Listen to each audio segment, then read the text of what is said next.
your assessment of the offense over the last couple weeks as opposed to maybe when you guys first started training camp?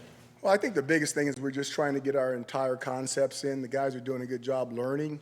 We're in the process. Offense is a little bit different than defense when it comes to this time of the year because we're trying to get all our offense in for the entire year. And then, obviously, when you get to start getting ready for opponents, you get very specific and you narrow down exactly what you're going to work on, which is going to give you higher productivity, be more consistent in doing the things you need to do and doing the right thing. So right now, we're just getting finished with that, and we're about to make the transition to our first opponent. So it should be getting smaller, and the performance level should be going up. With making that transition to game prep, how much value is it, especially that it's your first game prep of the season, to have those 3 or 4 extra days to really dial in and say, this is how we're going to do things on a regular basis throughout the season? I think routine is big. I'm a military kid, grew up in a military family, grew up on military bases, waking up to reveille and going to bed to taps, sunrise, sunset. So I think when you give them something and you let them know what the routine is going to be, that they start to get comfortable with it, and that's going to increase performance, not only mentally but physically. Jason and Brian. In a camp setting, practice setting, there'll be days where the offense looks good, there'll be days where the defense gets the better of the offense. How do you judge whether or not it's the offense executing, the defense playing well? How do you kind of break that? We watch tape on all that stuff. We're trying to figure out who's going to be with us. When I say who's going to be with us, where's that cutoff between starters, 1.5 guys who are between part-time starters, your second-string guys, and your third, fourth, and fifth-string guys. So we're still evaluating personnel. When you're evaluating personnel, you kind of gear it down a little bit so you can see athletic performance, and then mentally see how much they're going to be able to retain.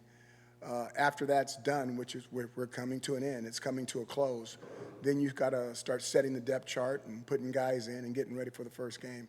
And one of the things that we tell young men, I do, is I tell them, if you really want a job, okay, whether that's being first team, second team, or third team, whatever that job you want, don't make it close, okay? Don't let it come down to a vote of a coach, because if we vote, we may not vote your way. So don't make it close. If you're going to be a starter, show everybody that you're the starter, and you want one of those Rudy scenes. If we don't start you, we want the whole team coming in, throwing their jersey in front of me, talking about this guy should be the starter. And hopefully, I've never had that happen before, and hopefully it doesn't happen here. Brian and Troy. Is there any advantage to the fact that New Mexico will play this Saturday, so you will get a real-life look at what Bronco and his guys are going to do ahead of preparing for that game, whereas they are kind of going blind? I look at it totally different. I look at it that they are getting an opportunity to play a full football game, and your most growth is between your first and second football game every year. So they're going to get an opportunity to see themselves play. They'll be able to critique it. The kids learn more from watching themselves than from watching others, and they will have immense growth from whatever we see on that tape to what shows up in Arizona Stadium. Hello, Justin and then Matt. What can you say about the cohesion between yourself, Coach Brennan, Matt Atkins, and the offensive coaches? How are you guys working together? I think you need to throw Josh Oglesby in there, our run game coordinator as well. I think it's a very unique group. I think, you have a lot of the core guys from San Jose. You've got Bobby Wade coming down from that school up north, and then myself coming in there. Coach Brennan and I go way back, and if there's anything I understand is the chain of command. So we're going to do exactly what he wants us to do, and when I have the freedom to do some things that I want to do, I'll exercise that freedom. But I do think it's important that everybody gets a voice in what you're doing, and they get a chance to express themselves. And once that's done, we'll make a decision, or I'll make a decision. When we walk out the door, we walk out the door together. Matt and Jason. We've talked a lot this offseason just about the guys who stayed in this program and how they are setting the culture for you guys coming into the staff and for just this team, what it's going to look like in 2024. How have they underscored that throughout their work and their preparation, their focus in fall camp? You guys need to write so many articles on that. It's ridiculous. I've been with special teams. The '98 team was a special team. I've been with teams that are extremely close, and I can go through all of them, and I got a lot to go through. I'm not sure this team's not the closest. We will see, because we'll have ups and downs and trials throughout this season. and we'll see how it goes when it comes to an end. But coming out of the gate, this might be one of the closest football teams I've ever seen. Jason and then Michael. This time of year throughout the country, coaches are naming starters. It's obviously starting here. How beneficial is it to know your starter going into camp? Noah? Are you referring to Noah? Just knowing that you knew what you had in Noah and you knew he was going to be the starter from day one. How beneficial is that to the whole team? Yeah, I think it's a huge benefit. It's a huge benefit. I'm going to tell you a story about somebody else right now. I was at Syracuse, and I had just got on the job, and somebody told me, I know who your defensive captain is going to be. And it was some guy by the name of Zaire Franklin. I had never met Zaire Franklin, who's the starting linebacker for the Indianapolis Colts right now.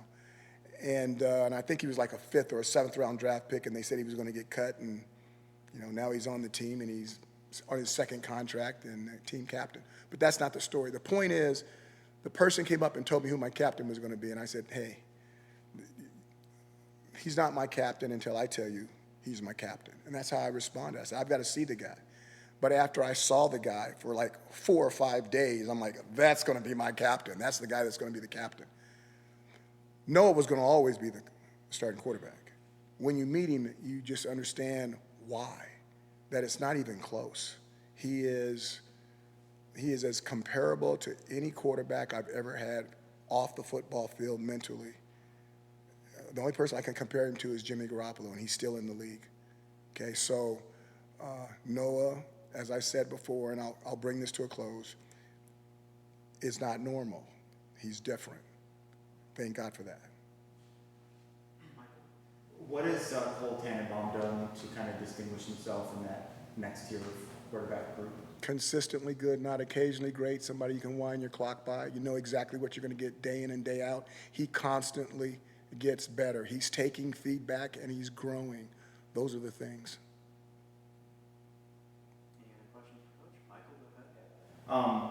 You've obviously been a little banged up on the offensive line throughout the course of camp. Seems like maybe things are kind of coming together here a little bit at the end. But what kind of challenges has that presented to you, and what has kind of maybe been the upside that some other guys have gotten reps with the first team?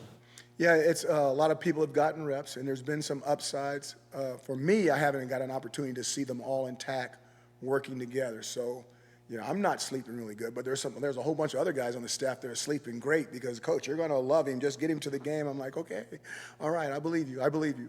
But, you know, we got 4 out of 5 back, and I expect there's going to be some continuity, and it should be good for us. And I would imagine all of them being healthy, ready to go, that we're going to be in a better situation than most teams at this level. Justin and then Brian. Going back to what you were talking about, where you don't really know about them until you see them, with that, even though he's been in a limited fashion, what's your impressions of T-Mac?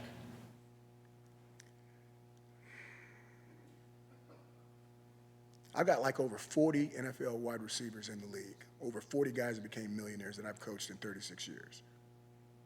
I'm not sure I've met anybody like him. I'm not sure I've seen. The only person I've seen with catch radius like that is Larry Fitzgerald.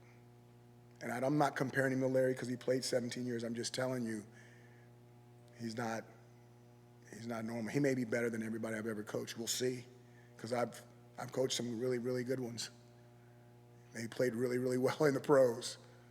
But from a college level, he may be better than all of them. Last question to Brian. This could apply to the O-line, but really any position. Is there a point leading up to the season where when someone's been banged up and hasn't been a full participant that you have a cutoff where it's like, I don't know if they're ready to go for the opener, or are there certain guys that maybe you just trust will be ready even without the practice? It comes down to the conditioning level. I mean, a guy can be physically healthy but not conditioned enough to go on an 8, 10, 12-play drive without mentally breaking down on 8 and 9 and doing something that kills the drive because you're just tired.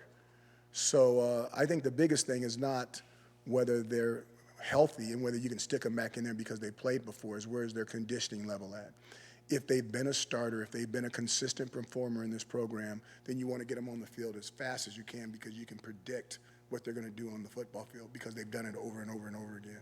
But I would say the major concern would be the conditioning level, whether they're in condition to play that many snaps in the heat, especially with our first 2 games being here in the stadium. All right, that's our time. Thank you, guys.